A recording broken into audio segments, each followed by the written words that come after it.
آیا نمبر 145 میں اللہ تعالیٰ فرما رہے ہیں کہ اگر آپ اہل کتاب کے پاس ساری نشانیاں لے آئیں کہ یہ قبلہ جو ہے بالکل برحق ہے، تو بھی وہ آپ کے قبلے کو نہیں مانیں گے، اور نہ ہی آپ ان کے قبلے کو مانیں گے، بلکہ ان میں سے ایک گروپ تو دوسرے گروپ کے قبلے کو بھی نہیں مانتا۔ اب یہاں پہ کس بات کی طرف اشارہ ہے کہ یہود و نصارہ کا قبلہ بھی سیم نہیں ہے۔ یہود جو ہے وہ صحرا کی طرف رخ کرتے تھے، جو بیت المقدس کا صحرا والا پارٹ ہے اس کی طرف رخ کرتے ہیں، اور نصارہ جو ہے وہ ایسٹرن سائڈ پہ، مشرقی سائڈ پہ جو ہے وہ رخ کرتے تھے۔ تو اللہ کہہ رہا ہے کہ ایون ان کا قبلہ بھی سیم نہیں ہے۔ تو اگر آپ بالفرض ان کی بات مان بھی لیں اور ان کے قبلے کی طرف مڑ بھی جائیں، تو ان میں سے ایک گروپ ہیپی ہوگا اور ایک گروپ ہیپی نہیں ہوگا۔ تو آپ کے پاس اب حق آ گیا۔ حق پہنچنے کے بعد، یہ معلوم ہونے کے بعد کہ what is right and what is wrong, اگر آپ پھر بھی رانگ کو فالو کریں گے تو آپ جو ہے وہ بے انصافوں میں شامل ہو جائیں گے، آپ کا شمار ظالمین میں ہو جائے گا۔ اب یہ تو ایک تحویل قبلہ کی مثال تھی کہ آپ ان کی ڈائریکشن کو فالو نہیں کر سکتے، نو میٹر واٹ ہیپنس، چاہے آپ ان کو ان کی جتنی مرضی نشانیاں لا دیں، آپ جتنا مرضی سمجھا دیں، تو وہ آپ کے قبلے کو ماننے نہیں والے، اور آپ نے بھی ان کا قبلہ نہیں ماننا جیسے وہ اپنی ضد پر اڑے ہوئے ہیں۔ اس کو اگر ہم ڈیلی لائف میں امپلیمنٹ کریں تو یہ ہر چیز میں امپلیمنٹ ہو سکتا ہے، کہ بہت سارے لوگ ہمیں اس دنیا میں ملتے ہیں جو ہمیں مینیپولیٹ کرنے کی کوشش کرتے ہیں، مائنڈ گیمز کھیلتے ہیں ہمارے ساتھ کہ آپ ایسے ایسے کر لیں، آپ کو معلوم ہوتا ہے کہ ہم غلط راستے کی طرف جا رہے ہیں، مگر آپ ان کے ایموشنل بلیک میلنگ میں آ کے ان کی بات مان جاتے ہیں۔ وہ آپ کو یقین دلانے کی کوشش کرتے ہیں کہ نہیں نہیں یہی صحیح ہے، اور ایون جو ہے جو لوگ آپ کو مینیپولیشن میں لا رہے ہوتے ہیں ان میں بھی نا آپس میں اتفاق نہیں ہوتا، ان کی بھی الگ الگ گروپنگ ہوئی ہوتی ہے۔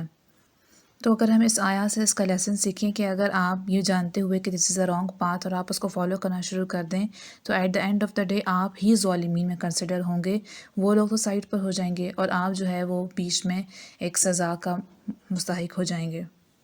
اور بیسیکلی ان کا مقصد بھی یہی ہے کہ آپ کو رائٹ پاتھ پہ جانے سے روکا جائے۔ ان کو معلوم ہے کہ you are the right path, اور یہ رائٹ پاتھ آپ کو آپ کی ڈیسٹینیشن پہ لے جائے گا، اور یہی ان کا گول ہے کہ آپ کو اس ڈیسٹینیشن پہ پہنچنے نہیں دینا۔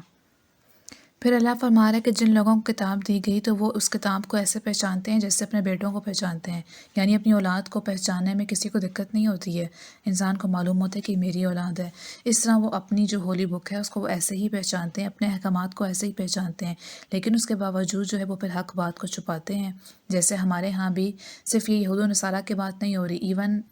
ہمارے آج کی ڈیلی لائف میں بھی بہت سارے لوگوں کو حق معلوم ہونے کے بجائے حق معلوم ہونے کے باوجود وہ اس حقیقت کو چھپا لیتے ہیں،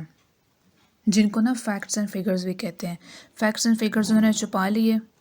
اب آپ ایسی پوزیشن پہ ہیں کہ ایک انسان کا فیوچر آپ پہ ڈیپینڈ کر رہا ہے، تو بھی آپ ظالمین میں ہوں گے۔ یہ آیا ظالمین کی ورڈ کے بعد آئی ہے، تو دیٹ مینس کہ اسی کی ڈسکرپشن ہے کہ وہ لوگ بھی ظالمین میں کنسیڈر ہوں گے جن کو حق معلوم ہے، جن کو فیکٹس اینڈ فگرز معلوم ہے، جن کو معلوم ہے کہ what is right and what is wrong, اس کے باوجود انہوں نے جان بوجھ کے اس نالج کو چھپا لیا باقی لوگوں سے۔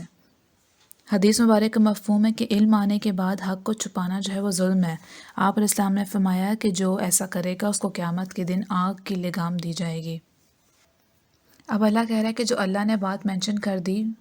بالکل کٹ اینڈ کلیئر اینڈ کٹ جو ہے وہ ایکسپلین کر دی، وہی حق ہے، پھر اس میں کس چیز کا آپ ڈاؤٹ لا رہے ہیں؟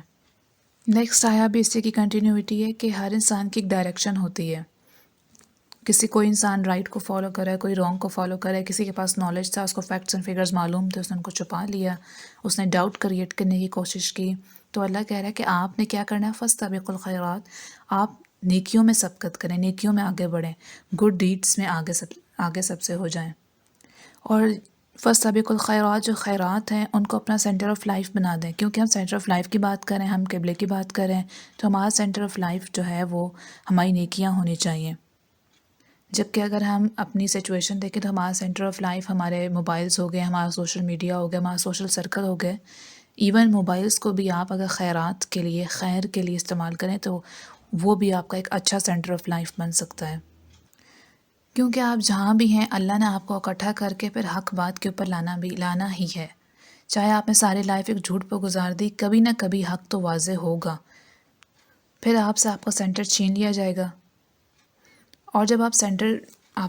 سینٹر نہیں رہیں گے کسی بھی چیز کا تو کیا ہوگا، جیسے میں نے پہلے مینشن کیا کہ پہلے انسان جو ہے وہ جنت سے اتر کے زمین پر آیا، پھر زمین سے اتر کے وہ زمین کے نیچے جہنم ہے۔